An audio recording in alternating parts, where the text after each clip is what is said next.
L'Europe brisée.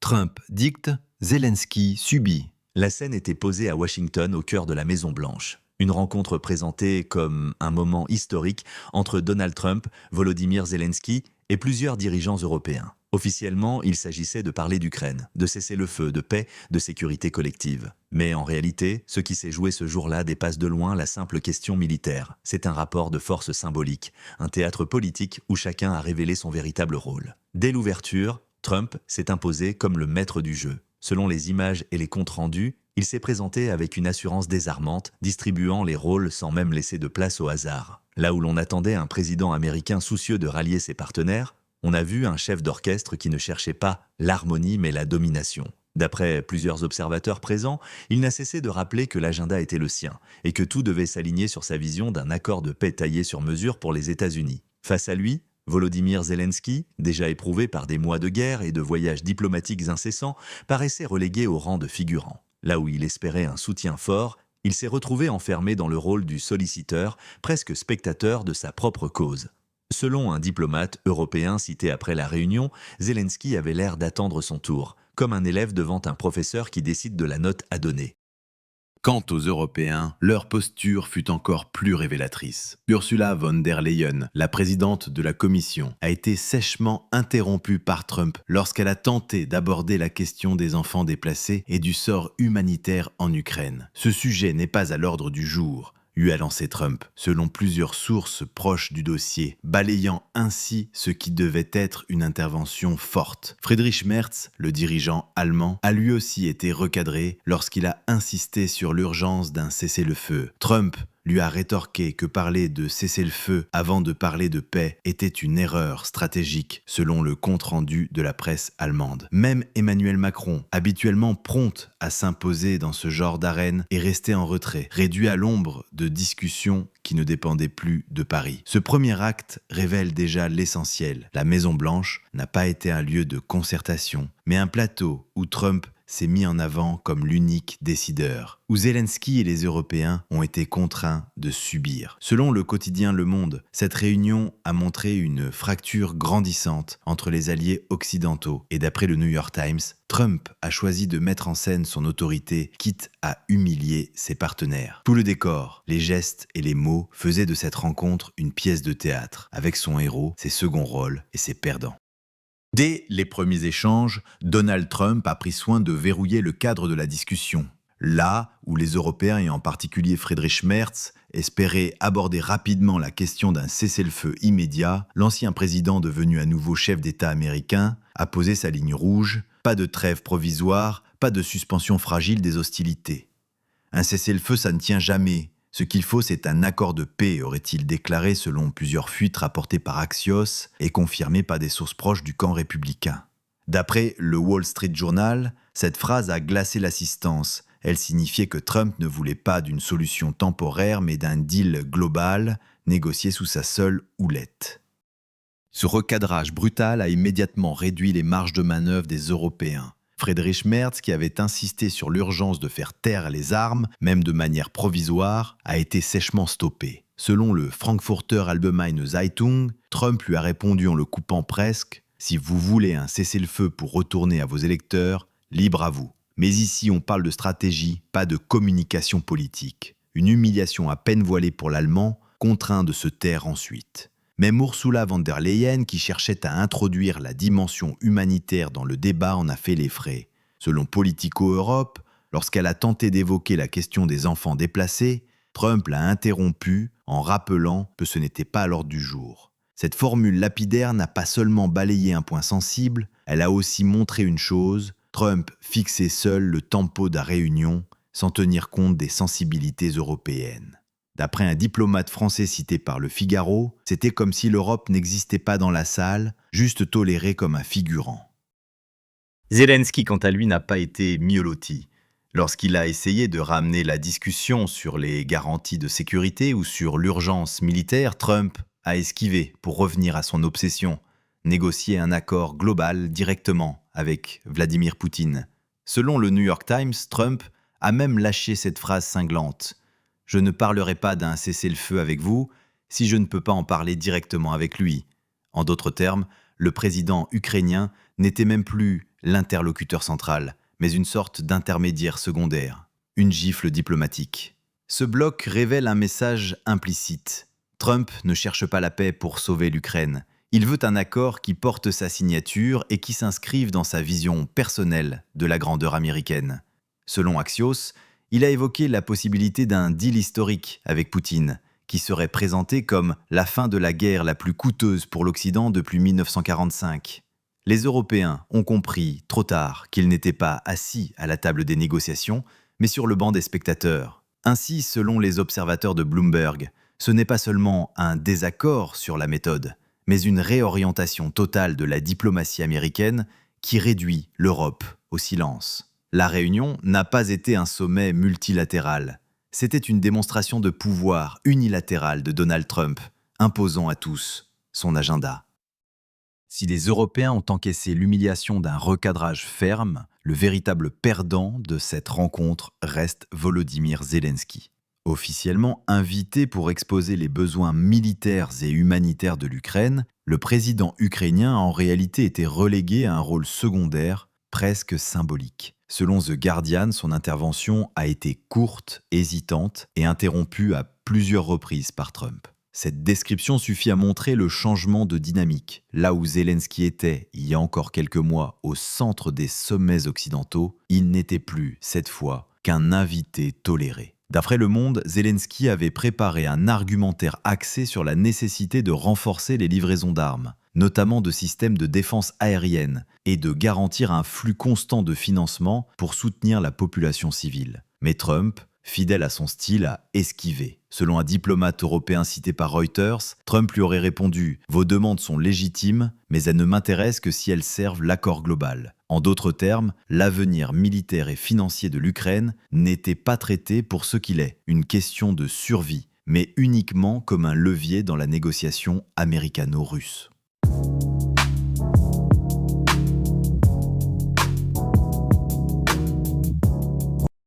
Le contraste avec les précédents sommets est frappant.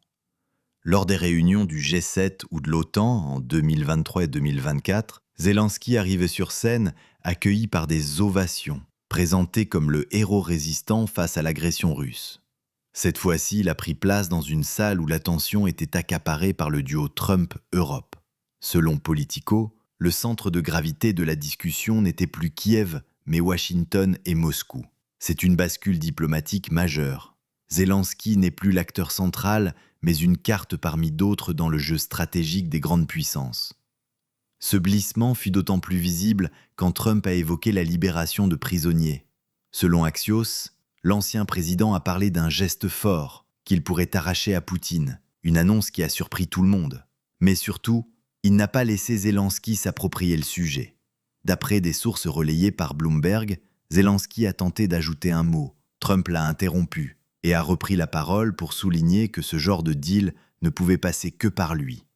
L'humiliation fut palpable. Le président ukrainien ne décidait plus du sort de ses propres citoyens. Selon Der Spiegel, plusieurs diplomates allemands ont quitté la réunion avec la conviction que Zelensky avait perdu la main. Certains observateurs parlent même d'une diminution spectaculaire de son aura face aux caméras. Son image de chef de guerre, construite depuis février 2022, se fissure. Aux yeux de l'opinion occidentale, il n'est plus celui qui dicte le rythme, mais celui qui subit les règles fixées par Washington. Ce n'est pas seulement une perte de prestige, mais un tournant stratégique. D'après le New York Times, Trump veut traiter directement avec Poutine en contournant à la fois Kiev et Bruxelles. Le message implicite est limpide. Si un accord de paix doit être signé, ce ne sera pas entre l'Ukraine et la Russie, mais entre les États-Unis et la Russie. Zelensky devient alors une variable d'ajustement, une figure secondaire, une marginalisation qui fragilise encore plus sa position déjà délicate sur le front militaire. S'il y a un point que cette rencontre a révélé avec brutalité, c'est bien l'impuissance européenne. Les dirigeants du jeu continent, Ursula von der Leyen, Friedrich Merz, mais aussi Emmanuel Macron et Keir Starmer en coulisses, sont apparus divisés, mal préparés et incapables d'imposer un narratif commun face à un Trump dominateur. Selon Politico Europe, l'impression générale fut celle d'une Europe réduite au rôle de spectateur dans une partie qui se joue ailleurs. L'humiliation a pris plusieurs formes concrètes. Tout d'abord, le recadrage sec d'Ursula von der Leyen lorsque Trump lui a rappelé que la question des enfants déplacés n'était pas à l'ordre du jour. Selon Eurative, cette phrase lâchée devant toutes les caméras a été vécue comme un affront personnel par la présidente de la Commission. Mais elle a surtout souligné une réalité. Les priorités humanitaires de l'UE ne pèsent rien face à l'agenda américain. C'était comme un professeur qui rabroue un élève trop bavard, a ironisé un diplomate italien cité par la Repubblica. Ensuite, la gifle infligée à Friedrich Merz, chef de file de la CDU allemande, fut encore plus cinglante.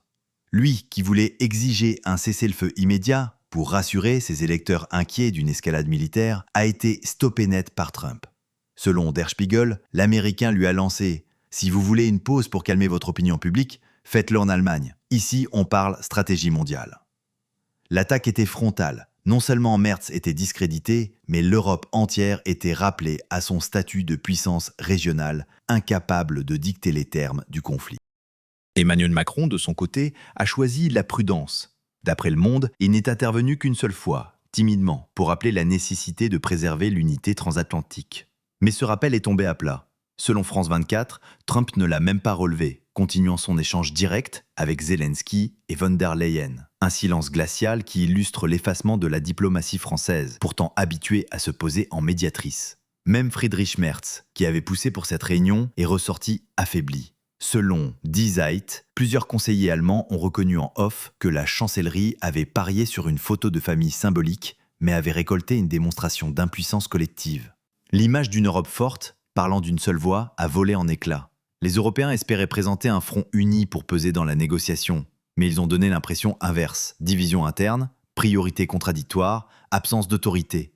Selon Bloomberg, la réunion a confirmé que l'Europe n'est plus en mesure d'imposer son agenda ni à Washington ni à Moscou. En clair, l'humiliation ne fut pas seulement verbale, mais stratégique. L'UE n'était pas autour de la table en tant qu'acteur décisionnaire, mais en tant qu'assistante politique. Et ce détail n'a échappé à personne. D'après le Figaro, plusieurs officiels américains ont même parlé, en coulisses, de l'inutilité européenne dans ce processus. Pour Trump, le message était clair. L'Europe doit suivre, pas diriger. Au-delà des recadrages et des humiliations individuelles, cette rencontre révèle un basculement plus profond. La véritable négociation se joue désormais directement entre Washington et Moscou. L'Europe, malgré ses prétentions à l'autonomie stratégique, a été écartée de la table des grands. Selon The New York Times, Trump n'a cessé de répéter que tout accord sérieux devra être conclu directement avec Vladimir Poutine, reléguant l'Ukraine et l'Union européenne au rang de figurants. Ce repositionnement est un coup dur pour les Européens, qui avaient construit leur stratégie depuis 2022 sur l'idée d'un front transatlantique uni face à la Russie. Or, selon Reuters, Trump considère désormais l'Ukraine non pas comme un acteur principal, mais comme une variable de négociation pour tester la flexibilité de Poutine. Une formule qui a glacé plusieurs diplomates présents, car elle consacre la marginalisation de Kiev et de Bruxelles. D'après Politico, Trump aurait même insisté sur le fait que l'Europe doit comprendre que c'est l'Amérique qui décide de la paix ou de la guerre. Cette phrase, largement relayée par les médias américains, illustre l'obsession trumpienne pour l'unilatéralisme. L'OTAN et l'Union européenne ne sont que des extensions de la puissance américaine, pas des partenaires égaux. Ce qui se dessine ici est une inversion complète de la doctrine Biden, qui s'appuyait au contraire sur la mise en avant du multilatéralisme et de la solidarité euro-atlantique. Ce changement a des conséquences immédiates. Selon le monde diplomatique, plusieurs chancelleries européennes redoutent que ce soit le prélude à un accord bilatéral entre Trump et Poutine, conclu au détriment de l'Ukraine et des intérêts européens. Un diplomate français cité par AFP aurait même parlé d'un Yalta 2.0 en préparation, référence aux grandes conférences de 1945 où les grandes puissances se partageaient les zones d'influence. Le plus frappant fut le passage où Trump annonça vouloir obtenir de Poutine la libération de prisonniers. Selon Axios, il a déclaré « C'est moi qui arracherai cet accord, parce que je suis le seul à pouvoir parler son langage ». Non seulement Zelensky fut évincé de cette discussion, mais l'Europe aussi. D'après Euronews, Ursula von der Leyen a tenté de rebondir en rappelant les efforts humanitaires de l'Union européenne. Mais Trump l'a interrompu sèchement. Le symbole était fort. Même sur une question humanitaire, l'Europe n'avait pas voix au chapitre. Ce tête-à-tête implicite entre Trump et Poutine inquiète aussi certains Européens. Selon Der Spiegel, des diplomates allemands craignent que Moscou ne profite de cette dynamique pour obtenir une reconnaissance tacite de ses gains territoriaux. Autrement dit, derrière la façade d'une recherche de paix, ce serait en réalité la légitimation de l'avancée russe. Et l'Europe, qui s'était posée comme garante des principes de souveraineté et d'intégrité territoriale, verrait ses engagements balayés d'un revers de main. En définitive, cette rencontre ne fut pas seulement un épisode diplomatique, elle fut une démonstration de la hiérarchie réelle. Les États-Unis parlent directement avec la Russie, l'Ukraine subit et l'Europe assiste, impuissante. Un schéma qui, selon The Guardian, risque de se répéter tant que les Européens ne parviennent pas à définir une politique étrangère autonome et cohérente. Si cette réunion restera dans les annales, ce n'est pas seulement pour les images de Trump rabrouant Ursula von der Leyen ou coupant la parole à Friedrich Merz. Elle marque un moment de bascule où les fissures transatlantiques sont apparues au grand jour. Selon Euractiv, les Européens ont tenté de sauver la façade d'une unité d'Occident, mais chaque intervention montrait au contraire la divergence profonde entre Washington et Bruxelles.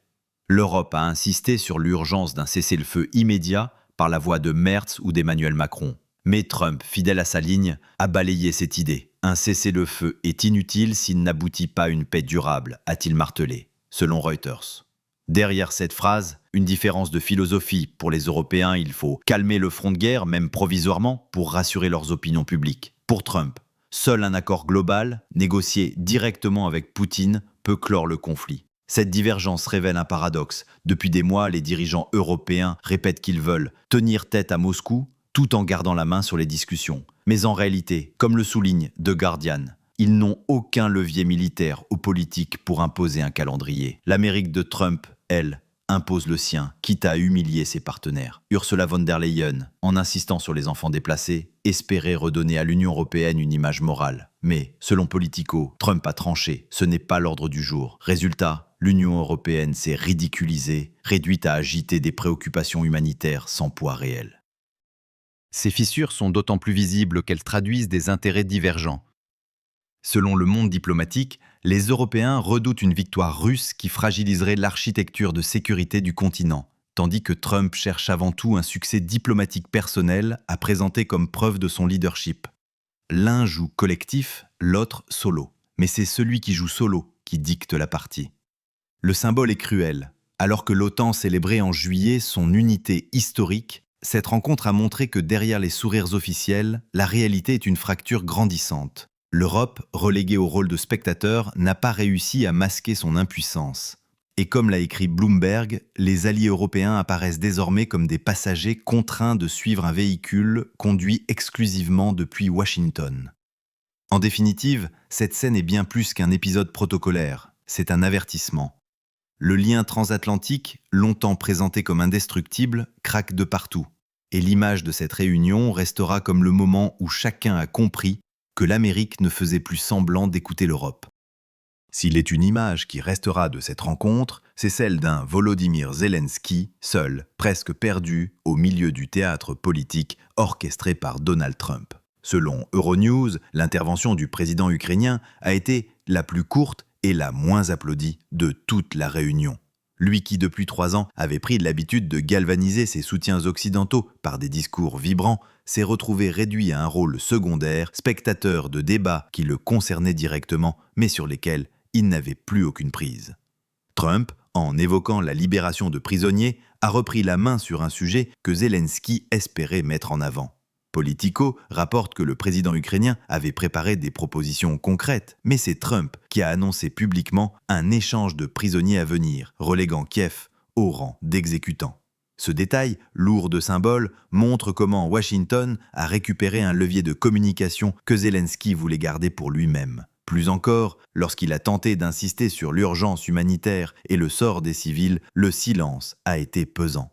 D'après Reuters, Ursula von der Leyen avait préparé avec Zelensky un axe commun sur les enfants déplacés et les familles brisées par la guerre. Mais la réplique cinglante de Trump, ce n'est pas à l'ordre du jour, a coupé court, laissant Zelensky dans une position embarrassante. Cet échange illustre l'isolement du président ukrainien. Même ses alliés naturels européens n'ont pas réussi à lui servir de relais. Ce qui frappe dans ce sommet, ce n'est pas seulement la marginalisation politique de Zelensky, mais sa marginalisation narrative. Hier encore, il incarnait le héros de la résistance relayé en boucle par les médias occidentaux. Aujourd'hui, il apparaît comme un dirigeant fragilisé, dépendant des décisions d'autrui, incapable d'imposer son tempo. Comme le note The Guardian, Zelensky n'a plus le pouvoir de dicter les termes du débat, il ne peut qu'espérer être inclus dans les annonces. Cet affaiblissement est lourd de conséquences. Pour Moscou, c'est la preuve que l'Ukraine ne décide plus de rien par elle-même. Pour l'Europe, c'est l'aveu qu'après avoir misé tout son crédit sur le président ukrainien, elle ne peut même plus lui garantir une place centrale à la table des négociations. Et pour Washington, c'est un levier de plus. Trump se réserve le rôle du faiseur de paix, tandis que Zelensky devient l'ombre de lui-même. Le scoop, finalement, est là. Ce sommet n'a pas seulement montré l'humiliation des Européens, il a révélé au grand jour la fragilité politique de Volodymyr Zelensky. Et ce constat dépasse largement l'actualité du jour. C'est l'image d'un président qui, malgré son courage initial, se retrouve prisonnier de ses alliés, coincé dans un jeu diplomatique qui le dépasse.